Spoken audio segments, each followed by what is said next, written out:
Mesdames, Messieurs, bonjour. Depuis le 16 septembre dernier, l'école béninoise a rouvert ses portes. Une nouvelle année qui devra aboutir à de meilleurs résultats. C'est le souhait de tous, le gouvernement de notre pays en premier. Le président de la République, qui a mis son mandat sous le signe des réformes, en avait aussi pour notre école. Une école de qualité. Quoi de plus noble? Sauf que de la coupe aux lèvres, il y a loin, dit l'adage.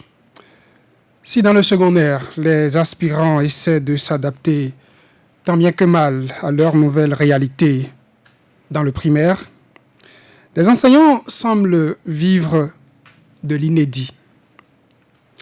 Des tables et bancs refoulent leur trop-plein d'occupants par terre. Et même le sol, enseignant, c'est difficile pour lui d'accéder au fond de la salle et pour les apprenants, aussi difficile d'avoir l'attention de cet enseignant. Ils sont plus d'une centaine. L'enseignant, devant le spectacle, perd son latin, le gouvernement lui garde le sien. Ça s'appelle classe multigrade. D'autres apprenants attendent toujours, plus d'un mois après la rentrée scolaire, un enseignant qui ne vient pas encore. Beaucoup sont formés dans les écoles normales d'instituteurs, ont été évalués, attendent à la maison leur déploiement. Et comme si le gouvernement en avait suffisamment, 503 de la promotion 2008 sont désormais suspendus et sont à la maison. Que se passe-t-il dans nos écoles? Pour nous éclairer, nous recevons pour vous ce matin Alain Dossou-Ronlaï. Bonjour, Monsieur Ronlaï. Vous êtes inspecteur des enseignements maternels et primaires. Vous êtes psychopédagogue de l'éducation et de la formation. Vous êtes surtout secrétaire général du ministère des enseignements maternels et primaires. Merci d'avoir répondu à notre appel ce matin. C'est bien moi qui vous remercie Monsieur, d'avoir reçu sur votre plateau. Monsieur le secrétaire général, dites-nous cet état des lieux que j'ai fait dans mon introduction dans nos écoles, surtout primaires, puisque vous êtes des enseignements maternels et primaires. Est-ce que ça remonte à vous ou est-ce que le ministère a un autre tableau de ce qui se passe dans nos écoles? Merci, Monsieur Diossou. Dans votre introduction, vous avez abordé beaucoup de questions. Vous avez abordé la question des aspirants, la question des effectifs pléthoriques suite au jumelage et aux classes multigrades, la suspension des enseignants et tout. C'est vrai que tous ces sujets sont d'actualité. Ça peut ne pas avoir la même lecture d'un citoyen à un autre. Tous ces sujets existent et le ministère les maîtrise très bien. Et quelle est la lecture du ministère? Puisque vous dites que ça peut ne pas être la même lecture d'un citoyen à un autre. Nous sommes spectateurs, nous observons de loin. Vous êtes acteurs, vous êtes dans le système. Commençons d'abord par le souhait du gouvernement. Le souhait du gouvernement, c'est que chaque année scolaire que nous démarrons soit une année apaisée, une année de réussite pour les enfants. Cela suppose donc une année bien organisée, que les enseignants et les élèves travaillent normalement dans les classes. C'est là donc les dispositions que le ministère est en train de prendre et prend chaque jour pour que nous ayons de bons résultats à la suite d'un travail correct dans les classes. En ce qui concerne donc les réformes dont vous avez parlé, ce qui fait beaucoup tabac ces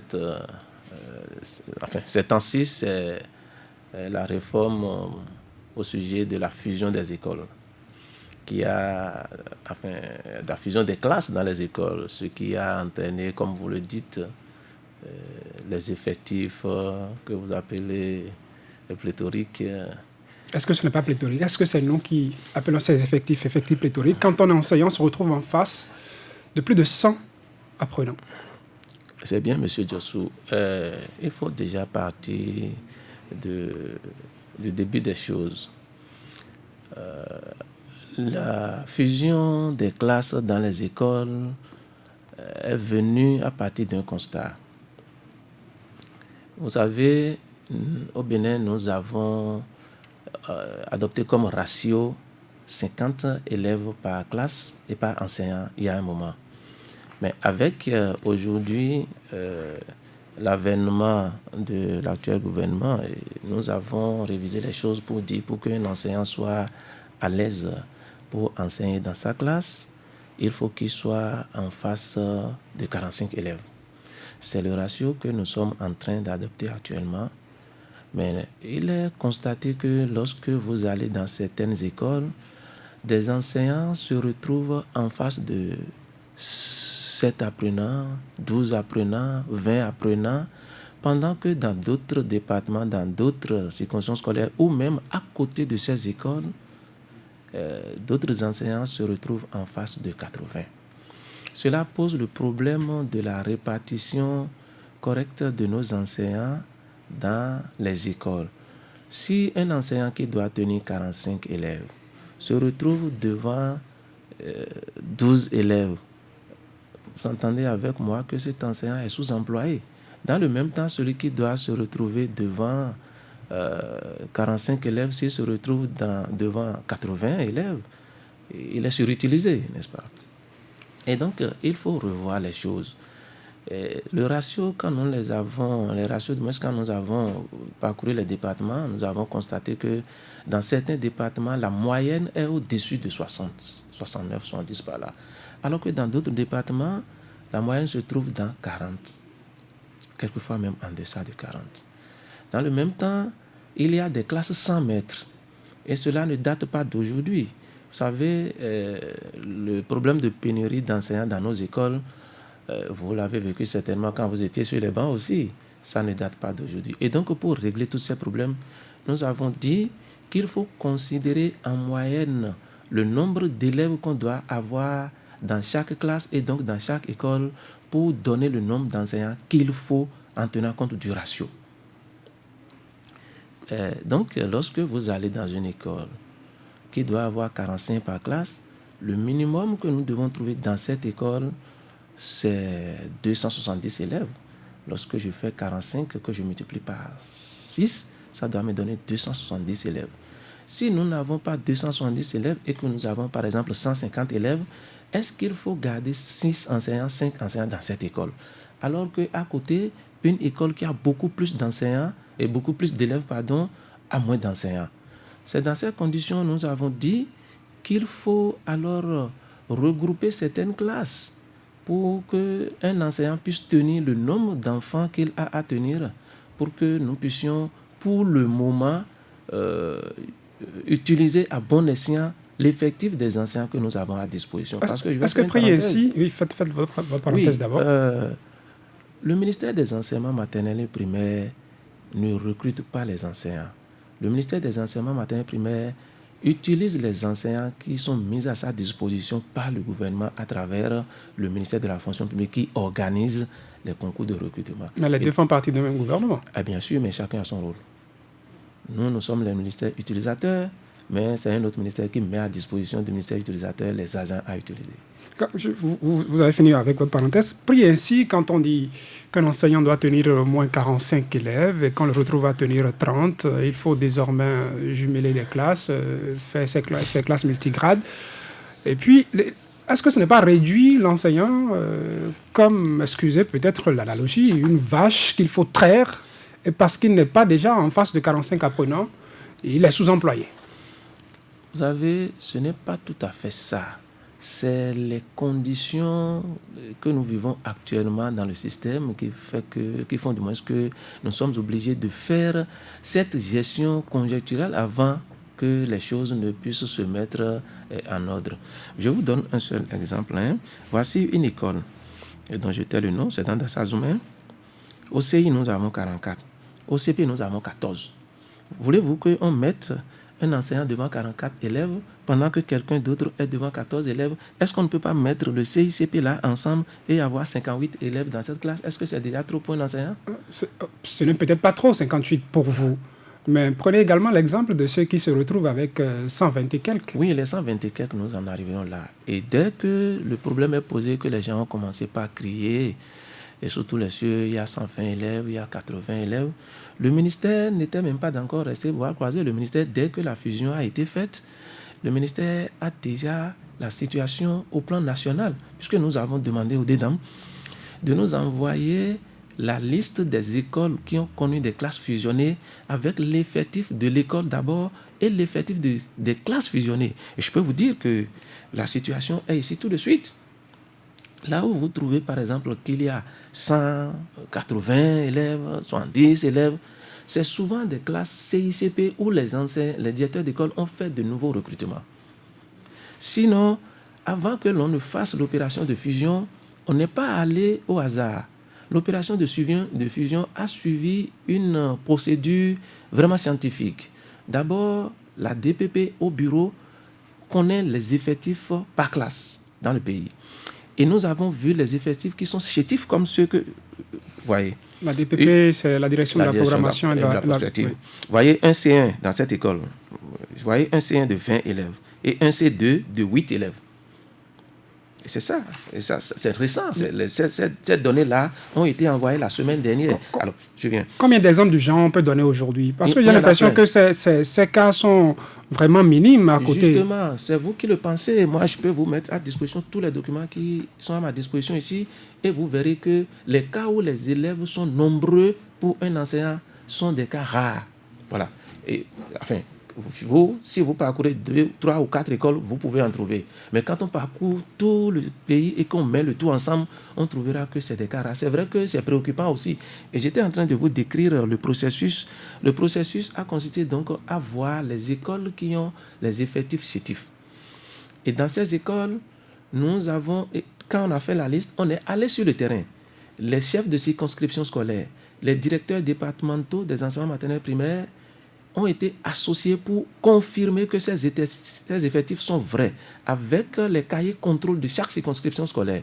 Et j'ai été personnellement dans le département du Borgou où j'ai dirigé la séance là-bas. Et chaque circonscription scolaire a attesté que effectivement ces classes-là ont des effectifs comme celui que la DPP a révélé. Lorsque c'est faux, nous corrigeons en même temps et cette école est déclassée. Alors lorsque c'est juste, ce sont ces écoles que nous avons recensées et c'est des effectifs des classes que nous connaissons chétifs que nous avons mis ensemble. Ces effectifs mis ensemble ne devraient pas dépasser 70 par exemple, parce que dès qu'on arrive déjà à 80, ça fait déjà 2 classes, puisque j'ai parlé de 45 comme ratio ici. Même quelquefois quand nous voyons que dans certaines écoles, l'effectif à mettre ensemble fait 70 à 75, nous laissons. Et donc, si vous voyez sur la fiche ici, il ne s'agira que des écoles à effectifs chétifs. Et voilà. Vous avez encore chose à ajouter ou je peux continuer? Allez-y. Donc, puisque vous en parlez, vous parlez de ces classes qui sont fusionnées et on fait ces opérations en pleine année scolaire, M. Omlei. Ah mais non. En pleine année scolaire. Non. Ces opérations ont été faites depuis l'année scolaire finissante. Notre année qui était vers sa fin a été utilisée pour faire ces opérations. Et c'est pendant les vacances que tout ça là est déjà fait. C'est vrai que l'arrêté portant fusion est arrivé à la rentrée, mais le travail avait été déjà fait depuis les vacances. On n'a pas l'impression. Vous voyez, quand ça marche bien, les enseignants ne disent pas. Ils disent souvent ce qui ne les arrange pas. J'en suis un. Je suis enseignant aussi. Et lorsque ça ne va pas et que l'enseignant crie, quand ça va, il ne dit pas que ça va. Sinon, c'est des effectifs qu'eux-mêmes savent. Très chétifs. Lorsque vous mettez un... Voyez, je peux vous montrer beaucoup de cas où jusqu'à présent, 2 classes fusionnées donnent 17. Or, les enseignants, même les directeurs d'école, ont mal géré cette opération de fusion. On n'a pas dit de fusionner. Voyez, ils aiment faire le jumelage, c'est-à-dire ils aiment faire le CICP, le C1-C2, le CM1-CM2. Alors que lorsque le CI est déjà à un certain effectif, qu'on ne peut plus les mettre ensemble avec le CP, alors que le C2 est bien chétif là-bas ou que le CM2 est chétif là-bas, il faut faire ce mariage-là entre les 2 classes qui ont les effectifs chétifs. Entre lesquels? Entre le C2 et le CM2? Ça peut bien se faire. C'est ça que nous appelons classe multigrade. Et je voudrais vous dire que ce n'est pas pour la première fois. Moi, j'ai été enseignant, j'ai tenu des classes C2, j'ai tenu CI et CE1 à la fois. CI et CE1. Et je voudrais vous dire également que ce n'est pas pour la première fois que ça arrive dans le pays. Et je crois en 2011, alors que la situation s'était imposée dans 2 départements de notre pays, le ministère rapidement a organisé et a mis en place un projet de formation des enseignants à la pédagogie des classes multigrades et classes jumelées. C'est un inspecteur qui avait géré ce projet-là. Il est encore vivant, il est aujourd'hui encore en activité et ça a bien marché. Ça s'est passé dans 2 départements de notre pays. Les modules de formation sont là. Et je voudrais encore dire que lorsqu'un enseignant bien formé dans une école normale ou que même s'il n'a pas fait une école normale et qu'il a été recruté bien formé, l'enseignant est préparé à garder n'importe quelle classe et qu'elle soit multigrade ou classe uniforme. Aucune classe au monde n'est uniforme. Il n'y a pas de classe homogène parce que les enfants n'ont pas fait les mêmes milieux. Les enfants n'ont pas grandi dans le même environnement social. Les enfants n'ont pas fait les mêmes écoles. Ils n'ont pas les mêmes fréquentations. Ils n'ont pas la même intelligence. Par conséquent, vous allez dans une classe, vous ne trouverez jamais des enseignants de même niveau. Toutes les classes par essence sont des classes multigrades. Et donc les enseignants sont formés à tenir des classes multigrades. Ils sont formés à la pédagogie des classes multigrades, ce que nous appelons l'enseignement individualisé. L'enseignement individualisé, c'est adapté aux classes multigrades. C'est tout. Et donc l'enseignant, pour lui, c'est une question d'organisation de la classe maintenant. C'est une question d'organisation, mettre le CP au travail, mettre le C1 et le C2, si vous voulez, c'est comme l'exemple que vous avez choisi ça, mettre le C2 au travail dans la même salle de classe. Dans la même salle de classe. Oui. Et voilà, à la rentrée, je prends la classe de CM2, et puis le directeur d'école découvre qu'au CE2, il n'y a pas, en tout cas l'effectif ne mérite pas qu'il y ait un enseignant qui soit mis à la disposition de la classe. On m'amène ses apprenants. Vous avez parlé d'organisation du temps du travail. Est-ce que vous pensez que ces apprenants auront la même attention de cet enseignant, pour le temps qu'il passera avec eux, ou est-ce qu'il ne va pas plus s'occuper d'une classe et laissera l'autre? C'est pourquoi je dis qu'il s'agit d'une question d'organisation. Les enfants, au début, s'ils ne sont pas habitués à ce genre Parce que je suis au CE2, mais je me retrouve en cohabitation avec un élève de CM2. Ah, mais vous êtes dans votre rangée de CE2 et les activités qui sont déroulées avec votre classe n'ont rien à voir avec les activités de la classe du CP. Et les enfants de CP sont également à leurs activités. Et les deux travaillent dans la même salle de classe. Ce n'est pas qu'au Bénin que cela se passe. Et encore que je dis que chez nous, c'est conjoncturel. Dans peu de temps, quand tout rentrera dans l'ordre, chacun rentrera dans sa classe et aura son effectif. Mais il faut quand même accepter qu'aujourd'hui, dans notre pays où il faut utiliser de façon judicieuse les ressources de l'État, qu'on ne mette pas un enseignant devant 7 élèves, qu'on ne mette pas un enseignant devant 12 élèves. Il faut revoir les choses. Et c'est dans cette optique que nous avons travaillé. Est-ce que vous vous rendez compte que vous donnez plus de travail à cet enseignant qui, à la maison, devra préparer des fiches, devra corriger des cahiers d'activité, non pas un seul? Et plus, est-ce que vous vous rendez compte, est-ce que vous l'avez préparé psychologiquement à ça? Est-ce que vous l'avez mis dans les conditions pour qu'il puisse gérer de façon efficiente cette réalité-là désormais, M. Ça se fait, M. Ça se fait? Ça se fait. Donc, et je vous assure que le ministère est en train déjà de se préparer pour renforcer les capacités des enseignants qui sont dans ces conditions. Et c'est pourquoi d'ailleurs nous avons tout de suite ici, nous avons déjà la liste des écoles concernées, les effectifs que chaque enseignant a, et nous savons quelles mesures prendre pour que ces enseignants-là soient dans leur capacité renforcée pour tenir ces classes-là. Ça se fait. Monsieur Moulaye, il y a une salle de classe. Les salles de classe sont conditionnées. On sait le nombre d'élèves que ça peut garder. Les tables et bancs, on sait le nombre d'élèves que ça peut garder. Est-ce que cette dimension de la chose aussi a été prise en compte? Parce qu'on voit des apprenants dans des écoles par terre, parce qu'il n'y a pas de place.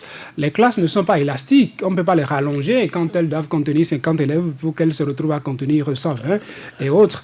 Non, monsieur Est-ce que vous avez tenu compte de ces réalités-là où, quel que soit ce qui se passe, la classe elle est multigrade? On ne va pas mélanger les choses, on ne va pas mélanger les problèmes d'infrastructure aux problèmes de la fusion des classes que nous avons opérées. En ce qui concerne la fusion des classes, la limite à ne pas franchir est connue. Maintenant, en ce qui concerne le manque d'infrastructures ou l'insuffisance d'infrastructures et de mobilier, c'est une autre question. Est-ce que l'un ne va pas avec l'autre? Bien sûr. Je me retrouve, en tout cas, j'avais 40 élèves devant moi. Il y en a 25 ailleurs, ou il y en a 35 ailleurs. On me les amène où il y a...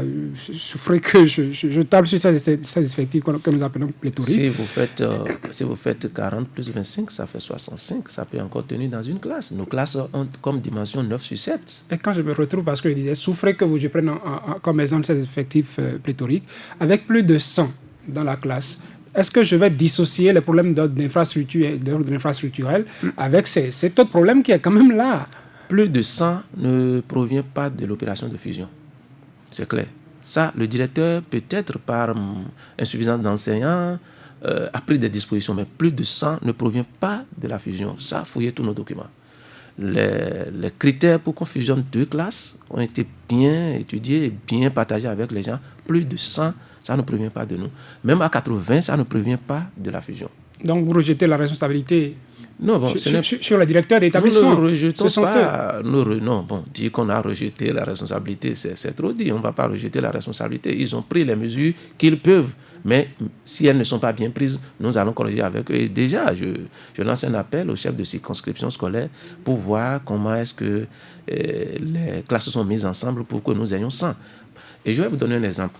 Dans une école où le directeur devait tenir une classe, et ça se passe dans l'Ouémé, ici, je tais le nom de l'école, mais les directeurs ont préféré mettre les CICP ensemble, les CI des deux écoles, les CP des 2 écoles ensemble pour pouvoir dégager des enseignants afin de ne pas eux-mêmes avoir de classe. Ça, ce n'est pas la fusion. C'est une organisation interne qui est malsaine même. Ça se passe dans l'Ouémé ici, je tais le nom de l'école pour ne pas exposer le directeur. Là, c'est une seule école. Mais je donne un exemple, et je ne sais pas combien d'écoles ont fait ça. Moi aussi, je donne un exemple. Et je dis que quand ça dépasse 80, ce n'est pas le fait de la fusion. Et lorsque vous allez sur nos documents que nous avons collectés, vous verrez que partout où nous avons dépassé le seuil de 80, on est allé à 90, 100, c'est des CI et CP, et donc des élèves nouvellement recrutés. Lorsque le directeur d'école sait que le CP a déjà 50 et qu'il a recruté 60, par exemple, pour le CI, ça fait 2 classes. On ne lui a pas demandé de fusionner. Notre opération de fusion est scientifiquement bien faite. On n'a pas fusionné au-delà de 70, de 80, comme... Non, c'est pas ça. Les directeurs ont pris des dispositions. Ils n'ont pas tort parce qu'ils ont essayé de juguler à leur manière le problème de pénurie d'enseignants. C'est ce qu'ils peuvent faire. Nous allons les y aider. Monsieur le secrétaire général du ministère des enseignements maternels et primaires, est-ce qu'il est arrivé des cas dans lesquels vous vous êtes rendu compte que malgré les classes multigrades et toutes les dispositions prises, il y a finalement de classes ou d'enseignants qui se retrouvent avec un trop-plein ou avec moins et que vous soyez obligé de supprimer? Supprimer des classes? Une classe. En dehors des classes que nous avons mises ensemble, l'opération de jumelage, l'opération de fusion, comme nous l'appelons, a été bien menée et a sorti le nombre de classes qu'il faut pour l'école qui a connu une fusion de classes. Si l'école était à 6 classes et est réduite à 4 classes, on devrait avoir 4 classes là. Et l'effectif doit répondre et ne doit pas être pléthorique. Ça, je vous l'assure. Si l'école était à 6 classes et est réduite à 3 classes, vous verrez que les 3 classes sont dans les normes. Et je précise qu'il n'y a pas eu de fusion, il n'y a pas eu de suppression d'école. Il n'y a pas eu de fermeture d'école, contrairement à ce que les gens disent. Les fermetures temporaires d'école qu'on peut constater, c'est au sein des complexes scolaires. Les complexes scolaires, par exemple, un groupe A, B, C, le C peut disparaître au profit du A et de B. Je suis d'accord. Et l'école gardera ses apprenants. L'école gardera ses apprenants. Les enfants ne peuvent pas quitter une école pour une autre. La fusion n'a pas dit ça. Et je profite pour vous donner un exemple de directeurs d'école qui ont dit, mon école était à 6 classes, désormais elle est réduite à 4 classes, et CM1, CM2, vous allez dans d'autres écoles. Ça ne répond pas à la philosophie de la fusion. Les enfants ne doivent pas quitter l'école pour une autre école. Ils sont répartis dans la même école. Quand il s'agit d'un complexe, l'école est fermée, d'accord, mais les enfants occupent toujours le même environnement. Ils sont toujours dans le même espace. Voilà. Dans le même espace, ah oui. Parlant d'établissement, où ils peuvent sortir de cet établissement pour aller dans l'établissement d'à côté. Dans le même complexe. A, B, C. Le C n'existe pas, mais les enfants font le A et le B. Ils n'ont pas quitté l'école. C'est toujours la même enceinte. Mais dans le cas où ce n'est pas un complexe, l'école peut être réduite à 2 classes, mais l'école n'est pas fermée. Je précise. S'il y a un cas quelque part, les gens n'ont qu'à nous révéler ça. Qu'en est-il de ces apprenants qui attendent depuis le 16 septembre dernier, des enseignants qui ne viennent pas? Ah oui, les enseignants, ça viendra. Je vous ai dit tantôt que c'est un problème qui ne date pas d'aujourd'hui. Vous savez, le problème de pénurie d'enseignants Ce n'est pas spécifique au Bénin et ça ne date pas d'aujourd'hui au Bénin. Les dispositions sont en train d'être prises. Peut-être que ça prend un peu de temps et je comprends les citoyens béninois qui s'impatientent. Je les comprends, ils ont raison, c'est sans savoir ce que nous sommes en train de faire. Le point est fait. Je ne donnerai pas de date, je ne donnerai pas de période, mais vous verrez que nos classes seront dotées d'enseignants dans peu de temps. Plus de 2 mois après la rentrée scolaire. Oui, il faut le préciser. Oui, mais il faut faire les choses, avec du sérieux, il faut faire les choses patiemment pour ne pas faire de n'importe quoi. Les enseignants iront en classe, les enfants auront d'enseignants. Ça, comptez sur nous, le gouvernement s'échine pour cela. Est-ce qu'on ne dirait pas que le gouvernement trop embrasse en plein air? Moi, je l'avais dit tout à l'heure, on devrait pouvoir anticiper. On ne devrait pas attendre 1 mois avant d'envoyer des apprenants dans des salles de classe, des directeurs ou des maîtres qui sont obligés d'aller dire à la salle d'à côté, silence, tête comptable, ou carrément d'être obligés de les rejeter dans la cour pour qu'ils soient en train de s'amuser. Ils retournent à la maison et puis ça continue. Non, ça ne se passe pas comme ça. Pourquoi avoir été obligé de dire la rentrée était pour le 16 septembre s'il y avait des problèmes là pour lesquels on n'avait pas encore de solution? Non, et d'autant plus que la solution est déjà trouvée, la solution est là. Il suffit juste de quelques réglages pour que cela soit mis en route. Sauf que nous vous disions que nous sommes conscients que nous avons commis ce retard-là, mais qui sera rattrapé tout à l'heure. Et vous verrez que les classes recevront des enseignants. Ça, les dispositions sont en train d'être prises. Ce qui fait couler beaucoup d'encre et de salive cette année-ci à cause de cette situation, je le sais, vous l'avez abordé tantôt, c'est l'évaluation des enseignants normaliens qui sont à la maison et qui ont été évalués et qui n'ont pas encore repris. Ils sont impatients de reprendre. Non, mais là, je profite pour aborder cette question puisque vous me l'avez posée dans vos préalables, dans votre introduction. Le gouvernement qui a demandé de faire l'état des lieux et de constituer une cagnotte d'enseignants dans laquelle on peut puiser pour utiliser dans nos classes, le gouvernement a son plan. C'est le gouvernement même qui a dit qu'il veut évaluer les enseignants pour voir ceux qui sont à même de travailler dans les classes. Pourquoi doit-on être pressé maintenant en poussant le gouvernement à aller vite? C'est vrai, le besoin est là. On a composé, on les appelle les aspirants. Mais ils n'ont pas fait un concours de recrutement. C'est ça justement. On n'a pas fait un concours de recrutement. On ne leur a jamais dit, après cet examen, après ce test de niveau qu'on vous a fait, on va vous envoyer dans les classes. On ne leur a pas dit ça. On n'a pas dit que c'est un concours de recrutement.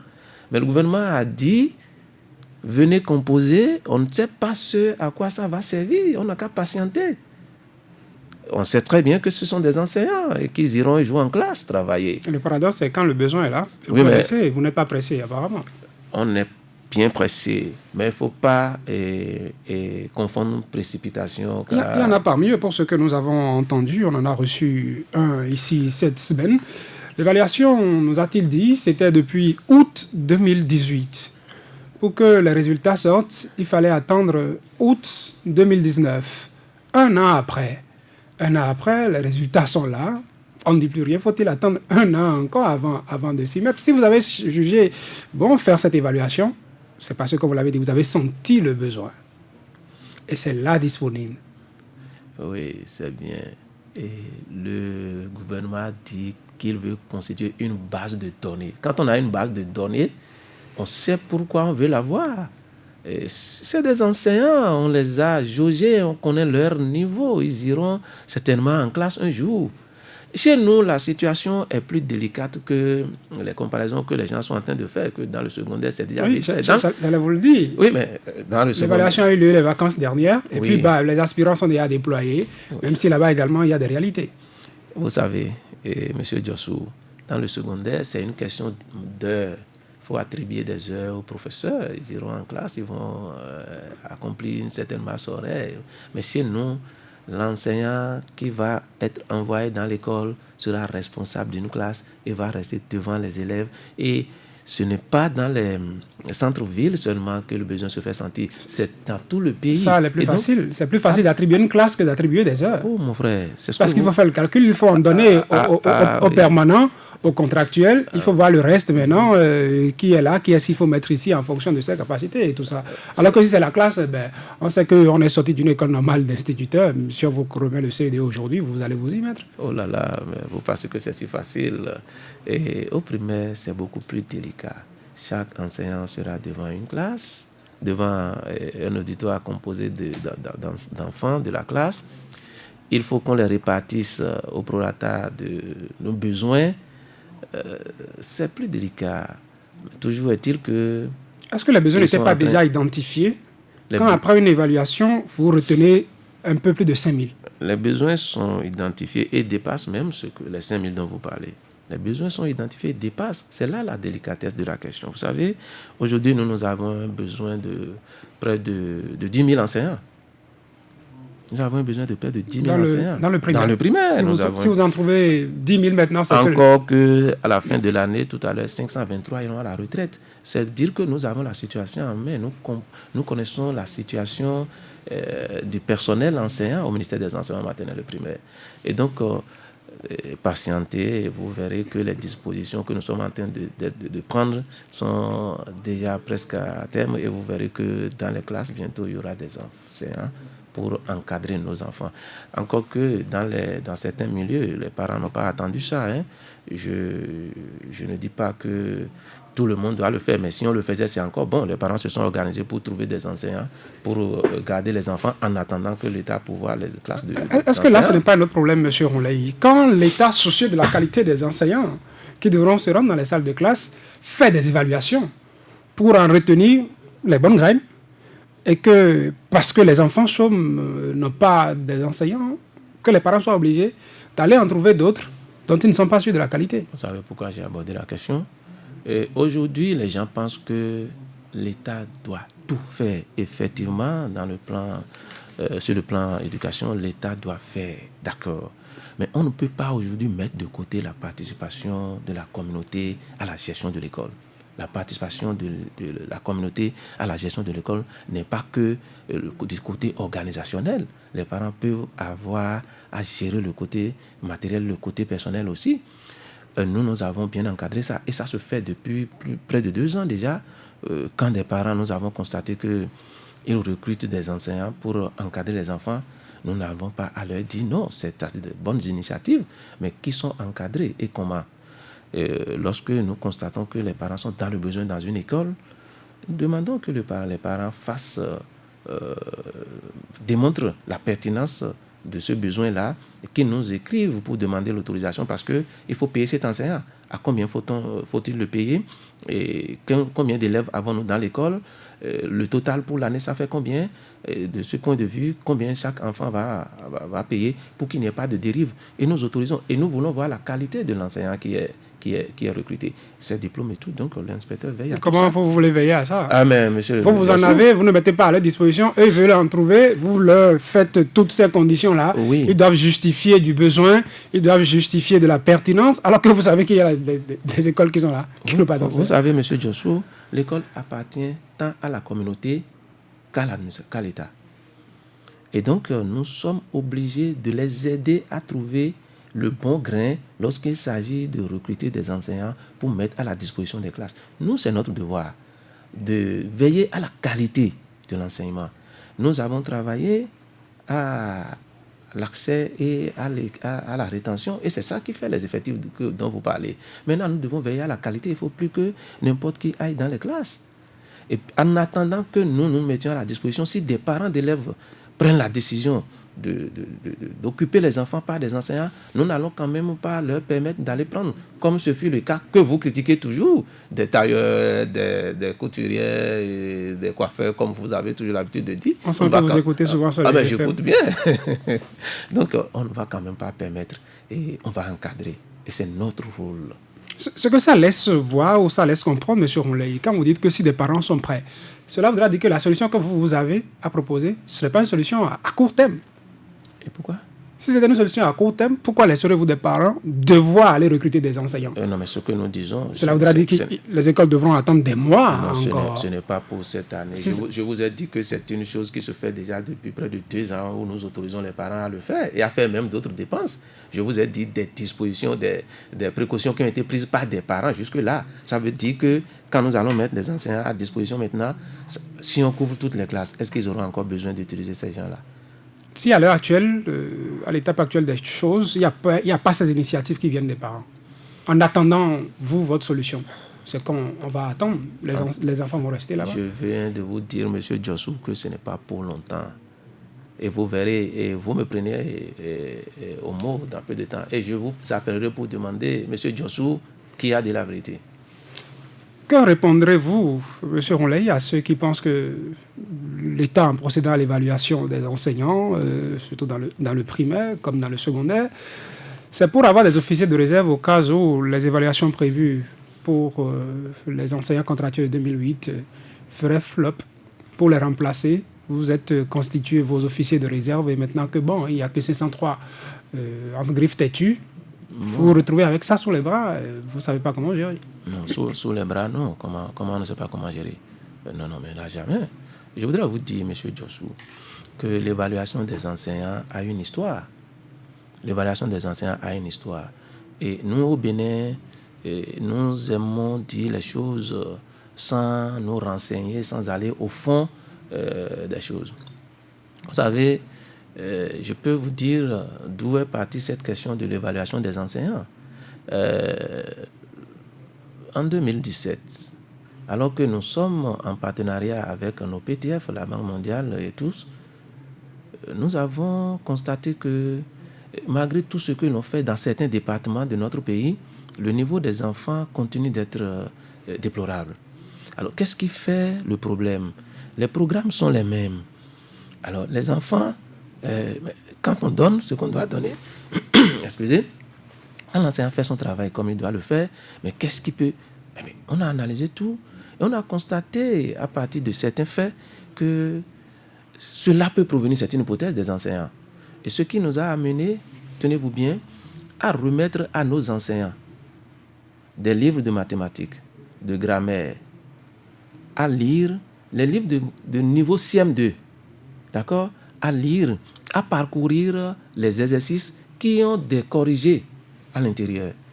Des enseignants ont fini de faire cette évaluation, cette étude des livres et ont été évalués à la suite de ces enseignements. Vous savez que moins de 40% avaient la moyenne. Je vous parle de 2017. J'ai dit, mais et c'est là où nous sommes dit, mais si c'est comme ça, qu'est-ce qu'il faut faire? Il faut donc apporter une solution à un besoin. C'est une expression de besoin. Ceux qui ont moins de 10, si vous les mettez ensemble pour faire une formation, parmi eux, il y a des gens qui sont à 5 de moyenne. Parmi eux, il y a des gens qui sont à 7 de moyenne. Est-ce qu'ils ont besoin de la même formation? Ceux qui ont de 0 à 9, avec ceux qui ont 12, est-ce que c'est la même formation? Ce n'est pas la même formation. Alors, ceux qui ont 14, est-ce qu'ils auront le même module de formation que ceux qui ont 10? Et c'est là où se pose le problème de la catégorisation des enseignants pour leur formation. Et ça là a été fait. Et je vais vous faire rire. Lorsque une dame, on lui a dit qu'elle a 12 de moyenne après cette composition et qu'elle devrait faire 3 jours de formation, vous savez ce qu'elle a dit? Oh là là, moi je n'ai rien fait, on m'a donné 12. Parce que ceux qui ont entre 0 et 9 bénéficiaient de 10 jours de formation à 4 500 francs par jour. Et donc, elle a déjà mesuré combien elle devrait percevoir si, entre-temps, elle était classée parmi la première vague de 0 à 9. Elle a calculé déjà ce qu'elle peut avoir. C'est dire que, allez-y voir jusqu'où va notre mentalité au Bénin. Alors, ceux-là ont besoin de 3 jours de formation, entre 12, 13 et 14 par exemple. Alors que dans le module, des gens ont quand même, enfin, dans cette évaluation, des gens ont pu obtenir 16. Normalement, on devrait pouvoir obtenir 20 sur 20 parce qu'on est enseignant et qu'on est censé enseigner ces choses-là au CM2. C'est cette idée que nous avons dit, mais si c'est ça, voilà dans ces départements que le problème a été posé et voilà le résultat que nous avons. Et si on faisait l'extension de ce processus-là dans tout le pays pour pouvoir mieux connaître les besoins de nos enseignants et les encadrer du point de vue de la formation pour qu'ils soient à même d'encadrer en retour correctement nos élèves dans les classes. C'était ça l'idée de l'évaluation des enseignants, c'est pour pouvoir savoir quel est le besoin réel de chaque enseignant en matière de la notion enseignant, parce qu'en matière de pédagogie, il y a deux choses. Il y a la transmission de savoir, d'accord, mais il y a le savoir lui-même. Est-ce que je connais ce que je vais enseigner? Oui, je connais. Maintenant, est-ce que je sais comment transmettre? Oui, je sais comment transmettre, je suis un enseignant. Mais lorsque je ne sais pas ce qu'il faut enseigner, qu'est-ce que je vais faire en classe? Et là, c'est notre préoccupation. C'est ce qui a donc... C'est ça qui vous a fait évaluer des enseignants sur table, parce qu'ils n'étaient pas contre l'évaluation, ils sont contre la méthode. La méthode, elle est la meilleure. Quand vous sortez l'enseignant de son cadre et que vous le mettez sur table comme un examen de fin d'année scolaire, et vous lui donnez une épreuve, et c'est à base de cette épreuve que vous jugez de son aptitude à aller enseigner Monsieur en classe. Diossou, c'est pas mal s'y prendre. Je suis désolé, parce que, vous savez, moi je suis inspecteur, hein.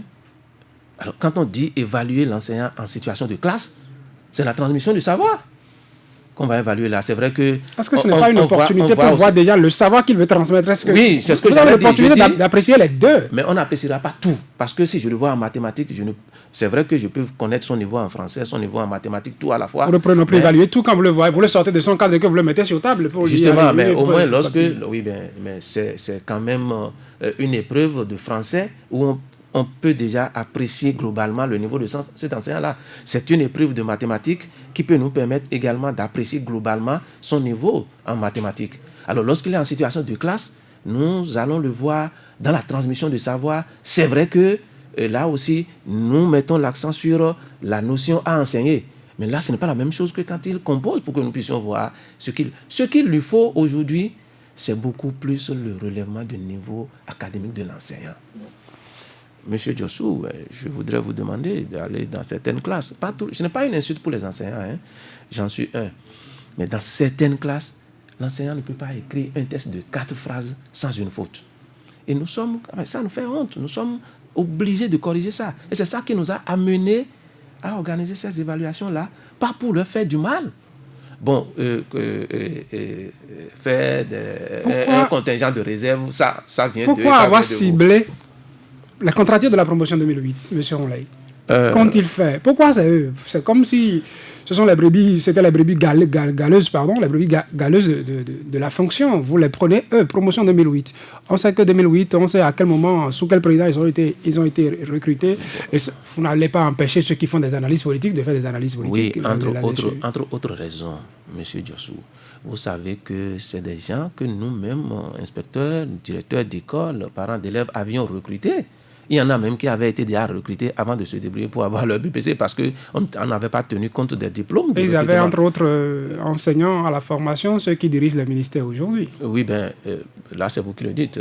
Qui dirigent le ministère? Ils disent, non pas des enseignants qui sont là-bas, ils avaient des formateurs aujourd'hui. Oui. Oui, ils ont raison, j'en suis un aussi, je les ai formés aussi.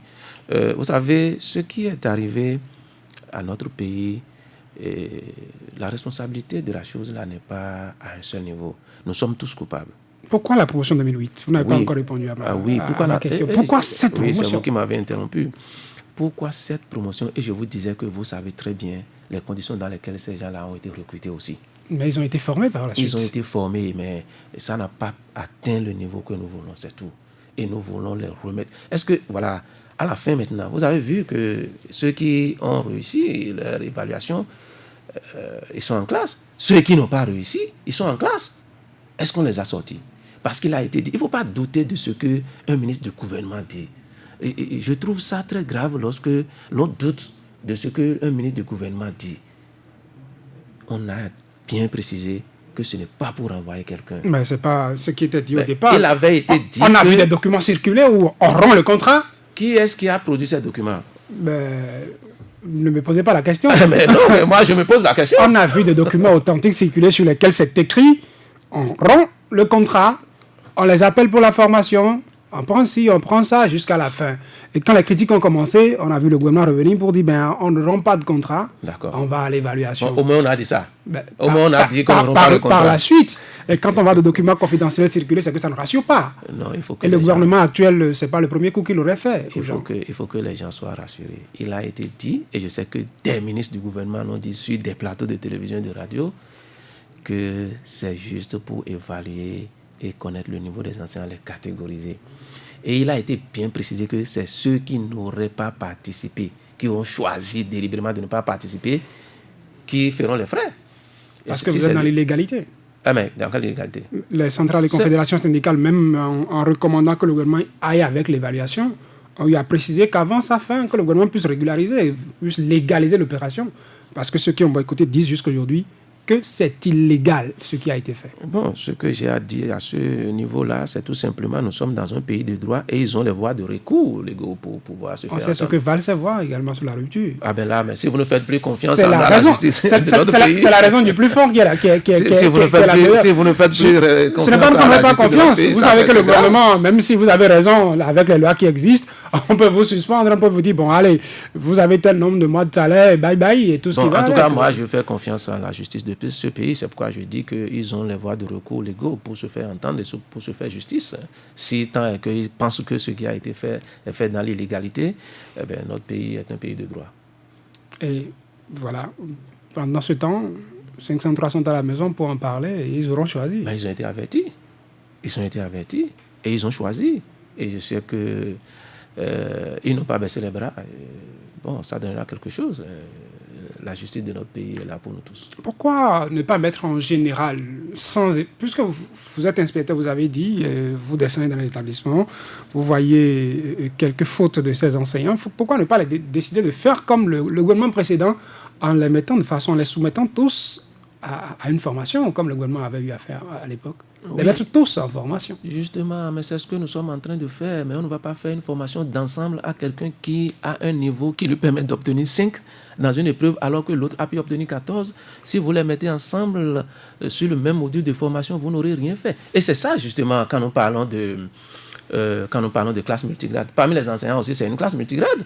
Si vous mettez quelqu'un qui a 12 de moyenne, quelqu'un qui a 5 de moyenne, quelqu'un qui a 16 de moyenne, dans une classe que moi, inspecteur, je vais former, je suis en face d'une classe multigrade aussi. Je peux faire ce travail, mais on est capable de catégoriser, de les mettre séparés, de les séparer, de leur mettre la thérapie nécessaire, faisons-le. Et c'est ce que nous voulons faire. Personne n'a dit qu'on va renvoyer quelqu'un. Ceux qui n'ont pas composé ont choisi de ne pas composer.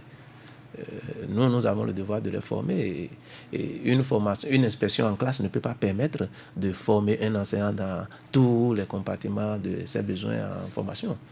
Et donc, nous avons besoin de les catégoriser. Vous savez, les problèmes de mathématiques au CM2, ce n'est pas pour n'importe qui. Mais quand vous les soumettez, vous voyez ce que c'est. Quand on dit, par exemple, une table circulaire autour de laquelle on doit placer un certain nombre de personnes, ça nécessite une chemise circulaire ici. Mais c'est des choses pour lesquelles les enseignants doivent se préparer pour aller en classe. Mais aujourd'hui, beaucoup ne savent plus faire ça. Je le dis, c'est de l'autoflagellation parce que c'est nous qui avons formé ceux-là. Je suis conscient, c'est nous qui les avons formés. Maintenant, nous avons dit, nous les reprenons pour réajuster les choses. Pourquoi avons-ils refusé? En tout cas, derrière l'évaluation des enseignants, il n'y avait aucune mauvaise intention. Ça, je le souligne. Il y a plus de 503 enseignants expérimentés. Sur combien? Plus de 10 ans à la maison. Oui, mais 503 sur combien au total? Sur plus de 10 000. Vous laissez de côté l'expérience? Et ils ont choisi. Vous laissez de côté l'expérience? C'est eux qui ont choisi de laisser de côté l'évaluation. Aujourd'hui, ils se font appeler, entre autres, enseignants patriotes. Ils se mettent à votre disposition pour dire, vous nous avez suspendu, on n'a plus nos salaires. Mais il y a un manque d'enseignants dans nos établissements. Bon, permettez-nous d'aller vous aider en attendant. C'est une décision gouvernementale, le gouvernement avisera. Et tant que le gouvernement n'aura pas parlé, la situation restera telle. Ah, mais nous sommes dans un pays qui a un gouvernement. Et les décisions... chacun ne peut pas prendre la décision dans sa circonscription scolaire. Comme j'ai entendu quelqu'un dire hier, allez vous voir vos chefs de circonscription scolaire, dites-lui que la décision de suspension est terminée et qu'on va reprendre. Ce n'est pas le chef de circonscription scolaire qui avait suspendu. Et donc, il faut suivre Encore que, parlant de suspension, la plupart d'entre eux n'ont pas reçu de lettre de suspension. Parce qu'un directeur départemental a appelé un directeur, il arrache la classe, il demande à l'enseignant d'aller à la maison. Est-ce que vous êtes conscient que devant la justice, ce directeur d'école peut avoir de problème? La justice fera son travail. Moi, je ne suis pas juriste. D'un coup de téléphone, on suspend un enseignant. Est-ce que c'est normal? Un coup de téléphone. Dans un état de droit. Il a été bien fait une décision de suspension. J'aurais pu venir ici avec ça, qui existe et qui a circulé et qui comporte qui a circulé comment? Les gens ont dit, ils ont vu sur les réseaux sociaux. Non, mais écoutez, quand on prend une décision, c'est pas pour les mettre sous le casier, non? Ça dans le tiroir, ça a été publié. Et nous n'allons pas appeler venez chercher au marché. Mais ça a suivi. Vous pouvez adresser la suspension aux individus comme vous l'avez adressé des demandes d'explication. Oui, justement, mais quand nous faisions les mutations et nous faisions les nominations et consorts, ça a toujours été envoyé aux directeurs départementaux, aux circonscriptions scolaires. C'est les voies que nous suivons pour atteindre les enseignants. Et c'est ce que nous avons cru devoir faire. Maintenant, si quelqu'un veut avoir un extrait, il n'a qu'à se rapprocher de nous, on va lui donner un extrait. C'est lui qui viendra chercher sa lettre de suspension. Ah, mais mais il n'a qu'à exprimer, on va lui donner un extrait. Donc, parce que même en circonstance scolaire, on peut faire descendre les extraits jusque-là, ça ne nous gênera pas. J'avais évoqué un problème dans cette émission. Vous avez dit qu'il ne faudrait pas en mélanger. Le problème d'ordre infrastructurel. Est-ce que nos écoles aujourd'hui en ont suffisamment? Vous savez, quand on règle un problème, ça crée un autre problème. Et nous avons dit le droit à l'éducation pour tous. Et nous avons également travaillé à l'accès et à la rétention. Et Dieu seul sait que nous sommes allés très loin. Et nos taux ont été améliorés en matière d'accès et de rétention. Cela appelle indubitablement des problèmes d'infrastructure et de mobilier que le gouvernement s'attelle également à régler. Le point, je ne l'ai pas ici pour vous dire, chaque année qui passe, même cette année dans l'Atlantique, il y a un projet de construction de plusieurs centaines de salles de classe. Donc nous le faisons. Mais compte tenu de nos besoins, les efforts qui sont faits ne sont pas perceptibles. Là, ils ont raison parce qu'eux veulent que tout soit rose. Mais nous travaillons à ce que cela soit résolu. Mais si nous n'y parvenons pas encore, nous leur demandons de bien vouloir patienter. C'est vrai, il y a des problèmes infrastructurels, il y a plein de problèmes de mobilier. Mais pas autant que l'on est en train de le dire ces derniers temps. Ces derniers temps, il y a comme une sorte de cavale contre le ministère des enseignements maternels et primaires. Tous nos efforts sont noyés dans les petits problèmes de personnes qu'il y a là. Mais ça ira. Vous pensez qu'il y a problème de personnes? Oui, qu'il n'y a pas de problème réel, donc? Bon, de problème réel. Oui, justement, ce que les gens appellent problème, nous les avons déjà pris comme problème et nous sommes en train de les résoudre. Vous les voyez sous l'angle de problèmes personnels, des attaques personnelles. Monsieur Moulay, quand on travaille dans ces conditions et qu'on a un État, un gouvernement exigeant, qui est prêt à démettre un directeur d'école pour insuffisance de résultats, alors que le même gouvernement demande à ce directeur de patienter les solutions qui vont venir, est-ce que ce n'est pas de l'injustice parfois? Non, monsieur Djassou. Nous avons aidé plutôt les directeurs d'école à organiser au moment où nous sommes en train de faire le nécessaire pour leur mettre à disposition des enseignants. Nous les avons aidés en indiquant déjà même les effectifs qu'on peut mettre ensemble. Et les chefs de circonscription scolaire sont là pour les y aider. Et le ministre a toujours autorisé les parents qui ont voulu venir au secours en attendant que les enseignants soient mis à disposition de nos écoles. Je ne vois pas l'injustice qu'il y a là. Vous savez, le problème de manque d'enseignants, je l'ai dit, ça ne date pas aujourd'hui. Et c'est ça qui a fait, entre 2001 jusqu'à 2008, le grand nombre d'enseignants communautaires que nous avons. C'est parce qu'il n'y avait pas d'enseignants et les communautés s'organisaient pour prendre des enseignants. Malgré ça, l'État prenait 4500 ici, 2000 enseignants, mais ça ne suffisait pas parce que le besoin était grand. Et donc le même problème, c'est comme si c'est aujourd'hui que le problème de pénurie d'enseignants est né dans notre pays. Ça date de très longtemps. Et nous sommes en train de les résorber petit à petit. Même en faisant les fusions des classes, ça nous a permis d'économiser un certain nombre d'enseignants. Que les enseignants eux-mêmes doivent pouvoir témoigner de ces choses-là. Voyez? Donc, je vous réponds en disant qu'il n'y a pas d'injustice là. Le gouvernement doit être exigeant. Parce que, voyez, il n'est pas enseignant qui veut.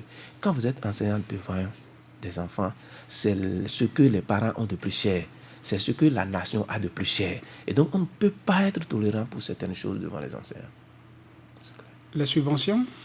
Les subventions. Est-ce qu'elles sont disponibles jusqu'à cette heure-là? Les subventions, le cas a été déjà mis en place dans toutes les écoles. Hein. Et le besoin sur le terrain, vous avez dit le cas face au besoin. Est-ce que ce n'est pas insignifiant? L'année scolaire compte combien de mois? Et nous en avons déjà fait combien? S'ils ont le cas, dès le vote du budget, ils auront le reste. Et ça a été toujours fait comme ça. Donc ça fait en 2020? En 2020, c'est dans 2 mois. C'est même dans 1 mois, puisque nous sommes déjà en novembre. Et sur les besoins, il faudra patienter encore. Vous savez ce à quoi servent les subventions de l'État? C'est pour le fonctionnement de l'école. C'est pour le fonctionnement de l'école. Et vous savez combien? 150 000 francs par classe.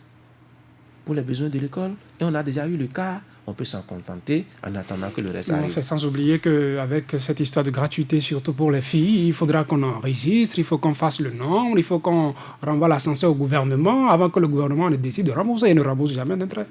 Mais là, il n'y a pas de remboursement à faire puisque les enfants... Vous savez, notre logique, je vais vous dire comment on en est arrivé à 150 000 francs. C'est que chaque enfant au primaire est subventionné à 3 000 francs de contribution. Pour un effectif de 50, de ratio 50 que nous avons arrêté, ça fait 50 élèves pour 3 500 francs fois 50, c'est ça qui fait 150 000 par classe. Donc les enfants sont déjà subventionnés. On n'a plus rien à aller demander au gouvernement. Encore que le gouvernement a fait son travail de mise à disposition. C'est comme si les directeurs d'école inventent les besoins alors, monsieur. Mais écoutez, quels besoins? Ils n'ont pas inventé de besoins, puisqu'ils n'ont pas acheté de mobilier dedans. Ils n'ont pas construit les salles de classe. Ils ont acheté les fournitures pour faire le démarrage des activités scolaires. Et ils ont à venir en appoint pour quelques réparations de tables bancs ici, inviter le menuisier pour réparer ici, inviter le maçon pour fermer un trou ici. Bon, si ce n'est que ça, les 150 000 francs par classe, ça suffit. Le mobilier manque. Le mobilier manque, mais vous savez... Vous n'êtes pas sans savoir des dons que des gens sont obligés d'aller faire dans l'établissement parce qu'il y a des apprenants qui s'asseyent par terre sur des briques. Monsieur Djossou, le ministère des enseignements maternels primaires chaque année met environ 3 milliards à la disposition des communes pour la gestion des écoles primaires et maternelles. Ça, c'est la subvention de l'école aux communes, de notre ministère aux communes, la subvention de l'État aux communes. 3 milliards pour s'occuper des salles de classe et des mobiliers. Mais cela n'a pas empêché le gouvernement non plus d'aller dans certaines localités pour faire des infrastructures. 3 milliards, ça peut construire combien de salles de classe? Ça va faire quelque chose. Face aux besoins, ça peut construire combien? Ce n'est pas rien, mon frère, c'est quelque chose pour le moment. Par commune, vous avez dit? Hein? Oui, mais ce n'est pas 3 milliards par commune. 3 milliards pour les communes. Mais c'est quelque chose devant rien. C'est quelque chose. Pour les communes, donc pour les 77 communes du Bénin, l'État met 3 milliards à disposition. Donc par commune, est-ce qu'il y aura difficilement? Ça servira à faire quelque chose parce que, vous savez, les besoins sont grands et on ne peut pas faire tout à la fois. C'est comme un père de famille, M. Djossou. Il dit, écoutez, c'est la rentrée, je m'occupe de tout ce qui est sac, fourniture et tout ça, mais je mets de côté la santé, je mets de côté l'électricité, on va mettre ça en veilleuse d'abord, la nourriture, on va mettre ça en veilleuse d'abord. L'État n'a pas que l'éducation. C'est pas la même chose que le père de famille. Il tient compte de ses besoins pour faire ses enfants. Ah, mais non. Écoutez, le père de famille, c'est ça. Ah bon? On n'a pas un nombre d'enfants qu'on ne saurait gérer. Justement, il tient compte de sa bourse, n'est-ce pas? Et c'est au prorata du nombre d'enfants qu'il a fait. Et donc, nous disons la même chose. L'État également... Est-ce que l'élève a besoin d'électricité? Est-ce que l'élève a besoin de l'eau? Est-ce que l'élève a besoin de soins de santé? L'État va veiller à tout ça aussi. Donc, ne trouvons pas que ce qui est fait dans l'enseignement est peu. C'est vrai que nous en avons besoin encore. Mais avec le temps, vous verrez, l'école se porterait mieux. Ça, je vous l'assure. Cette émission est interactive. Alain Dosso-Roulaï, vous êtes secrétaire général du ministère des enseignements maternels et primaires. Nous allons donner l'opportunité aux auditeurs d'intervenir à présent. Les numéros sont les 64 44 02 44, 64 44 02 44, 66 75 72 72, 66 75 72 72. Nous allons commencer par les recevoir avec l'aide de Georges Siviston pour nous qui nous accompagne à la mise en onde ce matin. Premier auditeur en ligne, bonjour. Oui, bonjour monsieur le journaliste. Oui, bonjour monsieur. Oui, bonjour le RG aussi. Bonjour monsieur. Bonjour. Moi, je m'appelle Arwandine Maxime. Vous nous appelez d'où monsieur Arwandine? J'appelle de Calavi. Nous vous écoutons. Ok. Qu'est-ce que le nouveau programme amené par le gouvernement Yahya Boni a donné de bon à l'école béninoise? Moi, quand je regarde certaines choses, moi, ça me fait vraiment de la peine. Moi, je suis enfant, j'ai des enfants, j'ai un enfant qui est au CI. Par exemple, maintenant, on dit, bon, Ibi, bon, oh, bon, ben, il n'y en a plus ça maintenant. Alors que l'enfant a besoin de ça pour savoir prononcer le mot. Moi, je ne sais pas qu'est-ce que le nouveau programme a amené de bon. J'ai un enfant qui est aussi au CM2, on l'apprend à faire de l'électricité. L'électricité que moi j'ai fait aussi au collège, on apprend cela à l'enfant à l'école primaire, au CM2. Moi, je me demande qu'est-ce que le nouveau programme a amené à l'école béninoise. Ça, c'est ma première question. Ma deuxième question, le SG a parlé maintenant et a dit que autant du gouvernement Yahya Boni que lui-même a participé à la formation de ces enseignants-là. Je parle de la promotion 2008. Le problème de l'administration béninoise, c'est quoi? On ne veut pas dire la vérité au chef. Moi-même, je suis de l'administration béninoise.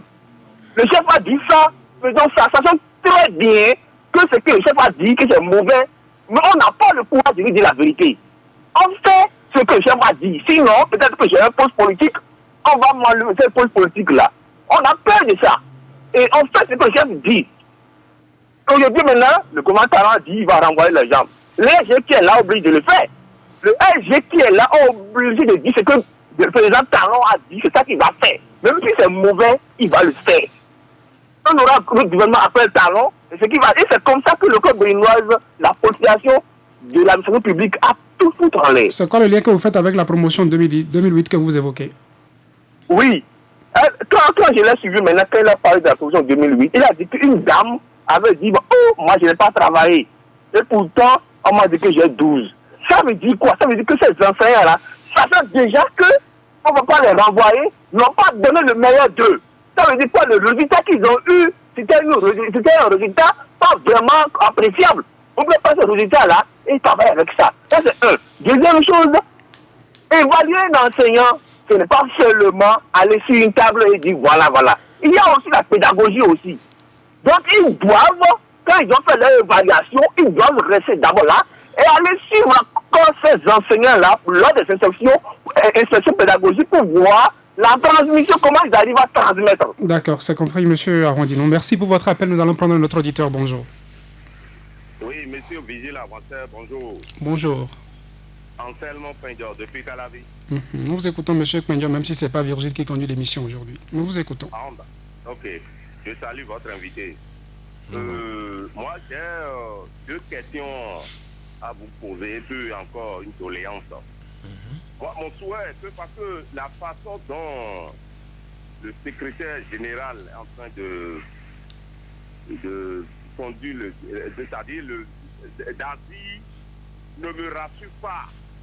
Moi, mon souhait est que le débat aurait été fait entre ce monsieur avec les syndicalistes, précisément Kassa Mampo. Vous aurez souhaité une contradiction.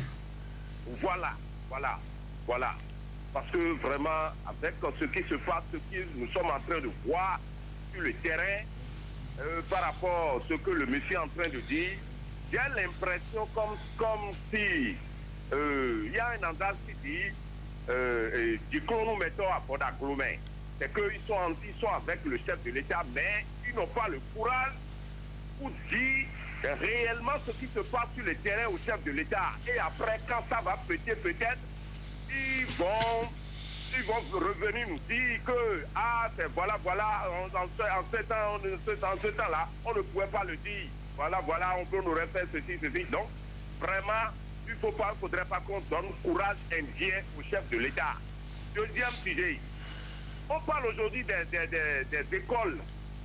Monsieur le journaliste, est-ce que je demande à votre invité, nous avons vu en pleine ville, à Zoko, là, il n'y a pas les matériels, c'est-à-dire le tableau-banc, et puis les toitures sont gâtées. Il n'y a pas les écoles, les choses là pour les enfants. Venez à Kosoupeta. il y a des briques qui ont été placées comme des bancs. Et si ça se passe comme ça avec tout ce que ce gouvernement, c'est-à-dire la rupture connaît, et puis les rigueurs que la rupture a, est-ce que cela honore notre pays? Et le monsieur parle comme ça. Je vous remercie. Merci à vous, monsieur Benio. Un autre auditeur, bonsoir. Bonjour, monsieur Diosso Cabinet. Bonjour. C'est Christian Quadron. Nous vous écoutons. Bonjour, l'invité. Bonjour, monsieur Quadron. Je veux une précision avant d'aller sur ma question, monsieur. Votre poste de secrétaire général du ministère, ça date de quand, s'il vous plaît? Est-ce que ça a quelque chose à de lien? C'est pas le lien. Allez à votre question. D'accord. J'ai posé la question, c'est pour savoir si c'est avant ou après l'élection du président Patrice Talon. Est-ce que vous pensez que l'invité fait de la politique, c'est ça? Non, du tout. Je n'ai jamais dit ça. Allez-y, à votre... Est-ce que les SG a eu le courage de dire au ministre le ministre de son tutelle et le président une fois que ce n'est pas la manière dont ils sont en train de prendre les choses qui va donner la rentabilité et qui va honorer nos apprenants dans ce pays. C'est pourquoi je lui demandais ça. Ce n'est pas, est-ce qu'il a eu le courage de dire ça une fois? Parce que en l'écoutant, je sens très bien que il sait très bien, il sait pertinemment que la situation actuelle ne conforme pas à ce que lui-même il avait fait par le passé. Mon deuxième préoccupation, monsieur l'invité, moi, ce qui me fait réfléchir tous les jours que Dieu fait, c'est quoi? En tant que cadre, vous qui êtes là, en tant que cadre, vous avez même vos enfants dans les établissements publics ou bien dans les établissements privés, parce que vous savez très bien que... Non, répondez ça. Troisième question, monsieur l'invité. De vous à moi. Oui. Pensez-vous que la situation que, depuis 2016, que la situation qu'on prenne pour gérer nos établissements publics aujourd'hui, est-ce que ça ne rend pas, ça ne tue pas, oui c'est le mot que je vais utiliser, ça ne tue pas notre éducation aujourd'hui si vous envoyez vos enfants à l'école, ils reviennent sans mettre. Pour finir, je voulais vous demander, est-ce que vous ne pouvez pas dire aux enseignants, aux directeurs d'école que les classes qui n'ont pas de maître, de dire à ces enfants-là de rester à la maison au lieu de prendre le risque de se promener tout le temps dans les chemins, c'est l'accident par-ci, c'est l'enlèvement par-là. Oui. Merci, nous allons prendre notre auditeur rapidement. Bonjour. Oui, bonjour monsieur. Votre nom s'il vous plaît. Moi c'est Romuald Koudje. Votre préoccupation. J'appelle de Angata, la commune Adjara. Nous vous écoutons, monsieur Koudje. Vraiment, je salue monsieur Alain. Merci. Même ma préoccupation, est-ce que ce n'est pas une manière de semer le trou?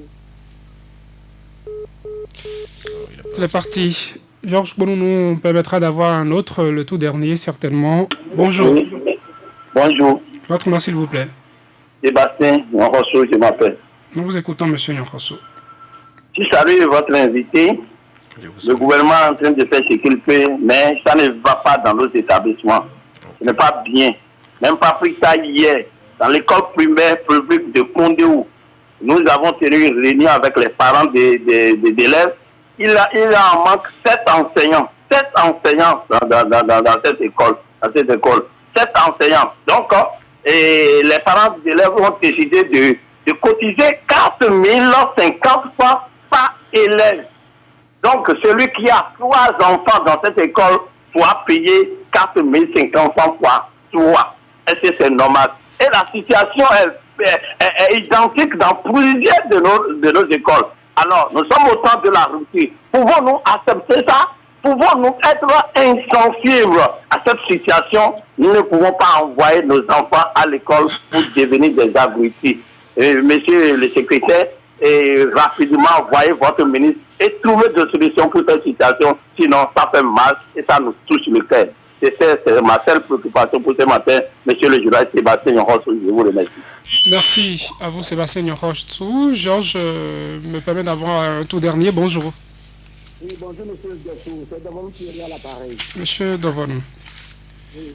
Bon, j'ai l'impression que le SGM n'a pas dit toute la vérité. Et un SGM est la mémoire du système. Et il doit savoir que nous sommes en situation exceptionnelle aujourd'hui. Le Bénin n'a fait 22 ans de service. Le Bénin n'a jamais vu ça. Et j'ai fait le tour. Quoi? Le Bénin n'a jamais dit quoi? Le Bénin n'a jamais vécu ça, dites-vous? Parlez plus fort, monsieur Devon, s'il vous plaît. Oui, pardon? Vous dites que le Bénin n'a jamais vécu ça, dites-vous? Le Bénin n'a jamais vécu ça. Ok. C'est une situation exceptionnelle. Vous êtes la mémoire du ministère. Et fouillez dans les archives. Et moi, j'ai fait le jeudi passé le tour en prenant part à Djohou, Pédéport, jusqu'à Sommet, à Sogodone, à Moto. Et j'ai parlé aux enfants. Je n'ai pas rencontré les enseignants. Parce que les enfants, quand ils vous voient comme ça, ils parlent. La situation est grave, monsieur le SGM. Et moi, je voulu que vous allez sur le terrain et que vous savez que le ministre de l'enseignement secondaire est aujourd'hui dans le Nord. Il doit aller constater les visites, les informations que nous donnons. La situation est grave. Moi, j'ai une seule question à vous poser. Est-ce que vous pensez que le CE peut avoir lieu en juin, lorsque aujourd'hui, jusqu'à maintenant, des classes de CM2 n'ont même pas encore de maître, ou, c'est-à-dire, on fait du replacement. Et c'est ça, monsieur le SGM, dites-nous la vérité. Et je voudrais que, pour finir, quand vous parlez de classe multigrade, une fois que vous n'avez pas dit toute la vérité. Si vous avez confondu classe multigrade et classe hétérogène. Moi, je suis didacticien. Je ne sais pas mieux donner la définition ici. Mais vous confondez des choses là. Et dites la vérité au ministre et au président de la République. Pour dire que ça ne va pas suffire des mesures exceptionnelles. Monsieur le SGM. Merci à vous, Thierry Devon. Nous revenons au studio. Alain Dosso-Ronleyi, vous avez entendu les auditeurs. Nous en avons reçu, je dirais, 5, puisqu'il y a le 4e qui n'a pas pu exprimer sa préoccupation avant de partir. Nous vous laissons répondre, parce que là, dans moins de 15 minutes, on aura fini l'émission. Merci beaucoup. Je voudrais remercier tous ceux qui ont appelé pour intervenir dans cette émission. Je voudrais d'abord remercier celui qui a parlé des nouveaux programmes pour dire, non mais écoutez, les nouveaux programmes, on a parlé de nouveaux programmes depuis des années, ils sont plus nouveaux. Et en vérité, c'est la manière d'enseigner qui a changé. Sinon, I, c'est toujours Ti. 2 plus 2 a toujours donné 4. Mais nous avons plutôt voulu que l'enseignement se donne autrement pour que l'enfant puisse apprendre à apprendre, que l'enseignant puisse apprendre à l'enfant à apprendre. Et quand on se rend compte que ce qui avait été fait jusque-là a été plus, ce qu'il a dit, plus efficace que ce qu'on implémente actuellement. Non, j'en reviens. Vous avez vu qu'il y a eu des mesures correctives. Et là où je voudrais en arriver, c'est pour dire à celui-là que la méthode dont il est nostalgique, cette méthode-là, nous sommes en train de la ramener. Et les décodables que nous sommes en train de rédiger actuellement, c'est des livres qui vont permettre aux enfants de savoir bien lire tel qu'il est en train de le souhaiter. J'ai tenu à répondre à celui-là. Et il a parlé de l'évaluation en situation de classe. Nous en avons déjà parlé. J'ai dit qu'en situation de classe, il y a 2 choses qu'il faut voir. La notion à enseigner, la maîtrise de la notion à enseigner et comment on l'enseigne et la transmission du savoir. Si nous nous attelons d'abord à la notion à enseigner, c'est que finalement nous reviendrons à la manière de transmettre. Donc il faut qu'on aille au cas par cas. Pour le moment, nous sommes en train de chercher à renforcer le niveau des enseignants dans les notions enseignées et plus tard, nous allons venir à la manière d'enseigner. Le souhait d'un débat contradictoire, c'est à vous de juger. Même de matériel dans les écoles. Vous êtes preneur. Si on vous invitait pour ça. Bon, on va en parler après. Le manque de matériel dans les écoles, je crois que nous en avons parlé. Le gouvernement fait ce qu'il peut, le gouvernement le fera toujours. Mais il faut dire que de l'argent est envoyé, comme je l'ai dit, dans les communes, parce que la décentralisation veut que les écoles primaires et maternelles soient gérées par les communes. Et nous transférons les ressources à cet effet. Néanmoins, le gouvernement est en train de faire ce qu'il peut faire et continuera de le faire. Bien, en ce qui concerne les évaluations, beaucoup ont dit que c'est la manière qui n'est pas bonne. Si c'est la manière nous prenons acte. On va voir les prochaines fois ce qu'il faut faire pour que tout le monde puisse savoir que ce qui est fait n'est pas contre l'enseignant et pour pouvoir bien adhérer à la chose, parce que ce n'est pas pour faire du mal aux enseignants. Certains estiment que vous n'avez pas le courage de dire la vérité au ministre. Oui, j'allais aborder ça. Il faut le dire aussi, hein, c'est difficile même pour nos reporters d'aller sur le terrain, de pouvoir avoir des enseignants qui parlent. Tout le monde dit, je ne vais pas parler. Je ne vous dirai rien. Parce que ce n'est pas moi qui vais parler. Et puis ça, du coup, on fait de l'hypocrisie avec vous. Non, vous savez... Parce que vous n'aimez pas, je dis vous, excusez que je dise, parce que vous êtes secrétaire général du ministère. Oui, je suis parmi les autorités du ministère. Vous n'aimez pas qu'on critique, vous n'aimez pas qu'on vous dise ce qu'on ressent réellement. C'est peut-être parce qu'ils n'ont pas quelque chose à dire. Sinon, je sais que les enseignants n'ont pas la langue de bois. C'est parce qu'ils n'ont pas quelque chose à dire. On en a invité en studio pour parler. Ils nous ont dit, on ne peut pas. S'il n'est pas sûr Sous le régime actuel, mais sur le terrain, ce qu'il vit, c'est là. On va dire, regardez, vous aussi, regardez, allez dire. Moi, je ne vais rien vous dire. Est-ce que vous n'avez pas instauré un climat de peur, de terreur, qui fait que parfois, même quand les gens souffrent, ils ont du mal à vous dire, nous souffrons. Vous venez de me l'apprendre. Pour nous, le ministère a été toujours ouvert. Même les gens qui demandent, n'importe qui demande à rencontrer le ministre pour lui dire ses impressions sur quoi ou quoi. S'il ne les rencontre pas, il confie la mission à son secrétaire général ou bien au DC ou bien au DAC. Nous avons toujours reçu tous ceux qui sont venus nous voir pour faire des propositions ou pour dire quoi. Maintenant, s'il y a des gens qui n'ont pas le courage, je les exhorte à venir, à se rapprocher de nous. Ou tout au moins, il y a les moyens, il y a des écrits, ils peuvent écrire. Il y en a même qui nous écrivent pour dire sur tel sujet, nous vous suggérons de faire, il y en a. Maintenant, s'il y en a qui n'ont pas le courage, c'est pas grave. Pour ceux qui vous font cette suggestion, je voudrais dire que... Combien prenez-vous en compte? Est-ce que ce n'est pas tout ce que vous pensez? Oui, on ne va pas quand même prendre tout en compte quand ça n'est pas pertinent. Si c'est pertinent, on les prend en compte. Vous ne savez pas ce que nous prenons en compte. Tout ce que nous faisons, nous sommes ouverts au dialogue. Nous sommes ouverts aux critiques. Même ceux qui font les critiques les plus... Comment je vais appeler ça? Malsaines. Je les remercie parce qu'ils nous permettent de nous réajuster. Ceux qui nous donnent des conseils, on prend. Ceux qui font des critiques, on prend. Nous sommes à l'écoute de tout le monde parce qu'il faut se réajuster. Vous-même qui êtes au charbon, vous ne savez pas toujours tout ce que vous faites, de bien ou de mal pour les autres. C'est à eux de le dire et nous allons nous corriger. Voilà par exemple quelqu'un qui dit, vous tous, vous avez vos enfants dans le privé. Dans le privé, c'est faux. Ah, c'est faux. Moi qui suis devant vous en train de vous parler, je peux vous citer des écoles primaires que vous allez parcourir. Vous verrez les noms de Honlei. Mes enfants, pour ne pas citer leur prénom ici. Vous allez à l'école catholique, à l'école primaire publique à Tapobé, parce que c'est l'école catholique des garçons, c'est pourquoi je me suis trompé. Mais les noms sont là. Vous allez à Kitigbo, mes enfants ont fait là. Vous allez à Tchada, mes enfants ont fait là. Vous allez au CG de Kandi, mes enfants ont fait là. Moi, mes enfants n'ont jamais fait le privé. Je ne dis pas ça pour faire de la mauvaise publicité au privé. Mais moi, je trouve que les meilleurs enseignants, puisque j'ai contribué à les former, sont dans le public. Je leur fais confiance. Mes enfants fuient par là. Et ils ont fait l'université d'Abomey Calavi. Ils ont fait l'université de Lokossa, il a fait Parakou. Donc mes enfants n'ont pas fait le public et le privé, justement. Jusque-là, moi, non. C'est bien quand on a un papa qui est inspecteur, il peut veiller au grain à la maison. Justement, on n'en a même pas le temps. Et j'ai été là, un très mauvais père. Je n'ai pas pu encadrer mes propres enfants à la maison. Mais je les organise pour qu'ils étudient. Mais ils ont tous fait le public. Renseignez-vous.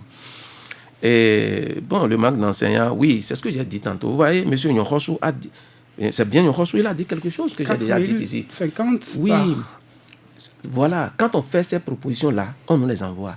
Nous voyons et nous calculons, est-ce que vraiment il faut ça? Est-ce que, bon, et nous encourageons ces parents-là à aider. Le moment venu, on leur retournera des enseignants dans les classes.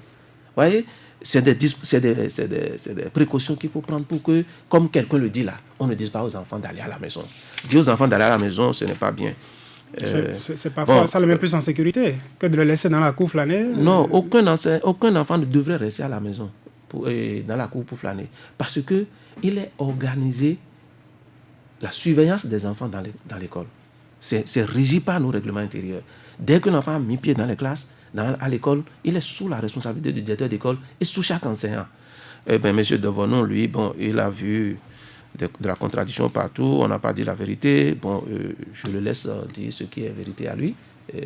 Tout ce que moi je sais que les gens ont compris ce que j'ai dit, parce que j'ai répété dans une classe multigrade, dans une classe qu'on dit, voici une classe de CE2, tous les enfants n'ont jamais le niveau de CE2. Il y en a même qui dépassent le niveau, il y en a qui sont en deçà du niveau, il y en a qui sont au niveau. Tout cela, l'enseignant a le devoir de gérer. Et le Bénin n'a jamais vécu ça, Moi, je ne sais pas. J'ai fait plusieurs années d'enseignement. je sais que j'ai tenu une classe de C1 et de CI une fois. Et il y a ce qu'on appelait des écoles à recrutement biennal. Dans ces écoles, il n'y a jamais les 6 classes. Il y a toujours CI, C1 et CM1.